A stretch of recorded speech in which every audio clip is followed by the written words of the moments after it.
isa pang i-flex mo, Miss Aida? Bigay na kaibigan at sobra-sobra kong magmahal. Yun nga lang, sa bilis niyang ma-fall in love.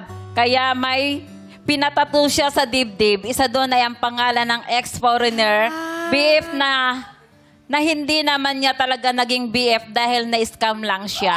Oh! Uy, Grabe yung mga nandito sa taas, makareact. Oh my Saan- Mahirap talaga mais. saan niyo po pinatato yung Ay. pangalan? Oh. Ay, wag ko isang... Nakalagay Pinky. Tinanong ko eh. Sino nagtanong?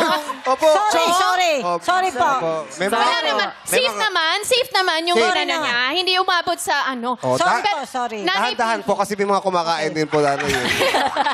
Lunch time po ngayon. Eh.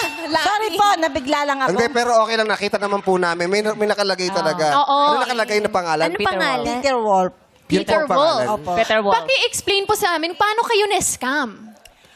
Ano po, meron pong nagpakilala sa akin bakla na sabi po sa akin ay bibigyan daw ako ng foreigner. Naka-textmate. Naka-date. Ngayon po, ay sa WhatsApp Ano po, po yung ano na yun? yung bakla po dumating po sa aming barangay. Okay. Tapos po, sabi po sa akin, gusto mo ng foreigner? Sabi ko, oo, gusto ko. Di binigyan naman ako. Ngayon, nung nagkakachat na kami ng foreigner sa WhatsApp, Foreigner po ba? ay hindi ko talaga po gusto? alam dahil nagpadala ng picture sa akin, ay foreigner. Oh. Ngayon po, nung mahimumukas ko po, yung pala siya. Yung bakla. Yung matchmaker. Paano mo na-booking? Paano mo Ay, di na-booking? ako po bali 8 buwan po akong naghirap doon sa foreigner na yon dahil pinaglalaba ko, pinatira ko sa bahay namin. Para Yung foreigner? Yung Yes. bakla, yung bakla. Ay, yung matchmaker. Yung nagpanggap na foreigner. Ba't niyo po pinatira sa bahay niyo? Ay sabi po daw ng foreigner, ay tumira sa amin para masubaybayan ako. Ganon. Ano po, nakakausap nyo po sa Hindi po, video basta call? sa WhatsApp lang. Text lang. Nako, message kaya lang. dapat careful po kayo para hindi kayo makatfish ng mga ano. Ang ka-text. hirap. Nasaan po yung ano yung tao Yung na yun? bakla. Pinalayas ko na po sa amin. Ah, sa inyo po tumira? Opo. O, paano nyo na-booking nga? Ay di, ako po'y pupunta doon sa kapitbahay. Nahakbang pa po ako ng 3 hakbang. Sabi po ng foreigner, where are you going? Sabi ko, bakit alam ng foreigner ko sa ako? Bakit alam ako itong foreigner? Agad? Nakakay ko sa... Bahay ni Kuya Tapos? Ngayon, sabi ng kapatid ko, naku po ate, hindi foreigner ang kachat mo yung baklang yan. Eh di ngayon, ma'am, yung cellphone nakalagay sa ibabaw ng lamesa, pinaring ko. Oh. Ay di nagring, ay di yun nga ang bakla. Oh my God. Namayat ako noon dahil sobrang mahal ko kahit hindi ko nakikita. Oh. Grabe yung harap-harapan kang niloloko. Oh, ito Yes. lang po yan.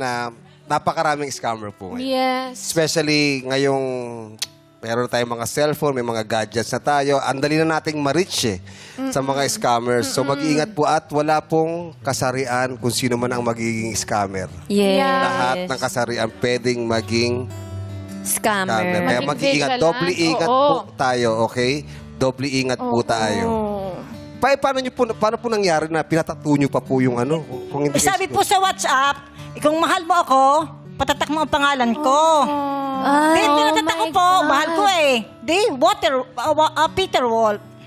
Oh. Ala ka. Gano'ng katagal to, Ate Pinky? Bali, 8 months po. Nag-last siya ng 8 8 months. Wala. So, sobrang gustong-gusto niya makahanap ng pagmamahal. Yes, ng partner. Naging blind na siya, hindi na siya aware sa mga ginagawa. Parang, nagpaloko ba? Yes. Nako, pero po ngayon, natutunan niyo po na Yes. Dapat magtanda na, wag nang magpapaloko. Opo, tsaka wag nang basta-basta magchat-chat kung kani-kanino. Ano po? Gumastos po kayo? Yes. Ano pong mga ginastosan nyo? Ang ginastos ko po, nagpunta po yung bakla sa Maynila. Sabi po, magpadala ako ng 2009 at igagrab ako sa SM. Magdala po daw ako ng damit, 1 bag at ako daw 1 linggo doon. Eh di pumunta po ako ng SM, inabot na po ako ng madaling araw, walang dumating na grab. Yun. Ako iyak man pabalik. Oh, ano po naging payo niyo sa kanya, Miss Aida, after noon? Nung time na yun, nalaman ko nga yung ganong sistema, sabi ko, wag ka kasi agad-agad naniniwala porket mahal mo ang isang tao, naniniwala ka na agad. Kasi unang kinuwinto niya sa akin, hindi naman daw sila nag-video call. Chat lang ng chat doon daw sa WhatsApp. Sabi ko, yung hanggang sa naikwentungan niya, yun palang ampon niya ang foreigner. Kausap niya. Oo. Alam mo, it just Ay. goes to show. Sige po, continue po. Ay, Ganon siguro sa sobrang pagmamahal niya na Tiwala. nagtiwala, yun, naging bulag ang pag-ibig niya. Bilang kaibigan, ano pong ginawa niyo sa kanya nung nangyayari po yan? Pinalayas na niya yung yung tumulong po kayo. Kinuusap niyo po ba yung hindi kasi hindi ko hindi naman yung bakla ngayon. Grabe. But I think like, technology can be such a great thing, diba? Kasi nagko-connect siya ng mga pamilya natin, Yes. ng loved ones na hindi natin nakakasama. But it can also be a tool para manloko. Kaya dapat talaga extra vigilant po tayo sa mga Yes. nakakasama. Wala po pinakaiba sa mga fake news. 'Di ba? Naniniwala agad tayo, nagre-react agad tayo. So, pag-aralan po natin and kilalanin natin yung mga taong kinakausap natin kasi maraming taong magaling magsalita at talagang mabibilog ang ulo nyo. Kaya mag-iingat po tayo dyan. Ngayon po, Ate Pinky, ano pong plano nyo dyan sa tattoo nyo? Ganito na po, hindi na po ito maaalis eh. Oh. Paano po ito maaalis? May laser po. May laser po. Tinanong ka niya, Kuya Joe.